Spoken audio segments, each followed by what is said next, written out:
என்ற வார்த்தை இருக்கு. எப்படி வந்தது தெரியுமா? தமிழ்னா என்ன என்னன்னு வேற கேக்குறேன்.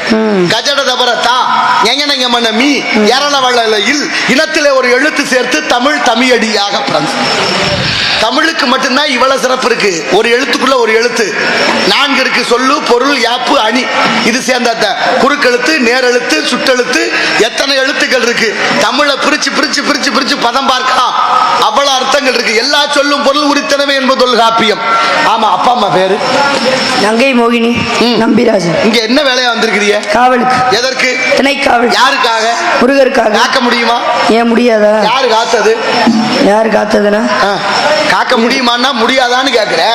யாரு காத்தது?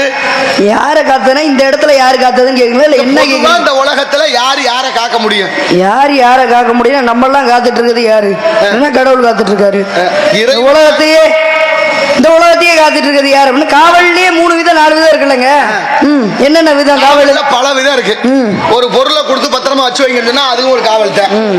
ஒரு பொருளை நடு மையத்துல வச்சு இதை சுத்தி பாதுகாப்பு வச்சு அதையும் பாத்துக்கங்கன்னா அதுவும் காவல் தான். நம்ம எல்லாருக்கும் காவல் போய் நிக்கிறாங்களே ராணுவத்துல, சொல்ல வர்றீங்க, அதுவும் காவல் தானே. தமிழ்நாட்டுல ராணுவ அதிகாரிகளுக்கே மரியாதை இல்லாம போச்சு தெரியுமா? யாருக்குதான் இங்க மரியாதை இருக்கு? ராணுவ அதிகாரிகளுக்கே மரியாதை இல்லைன்னா சொன்ன யாருக்குமே இல்ல மரியாதை. சரி, ஓம் பேச்சுக்கே வர்றேன். என் பேச்சுக்கு தான் வந்தாங்க. ராணுவ வீரர்கள் 44 பேரை புல்வாமா தாக்குதல போட்டு தள்ளிட்டாங்களே, அப்புறம் எங்கிட்டு ராணுவத்துல பாதுகாப்பு இருக்கு? நம்மளெல்லாம் பாதுகாக்கிறதுக்காக தானே இருந்தாங்க இருக்கிறாங்க.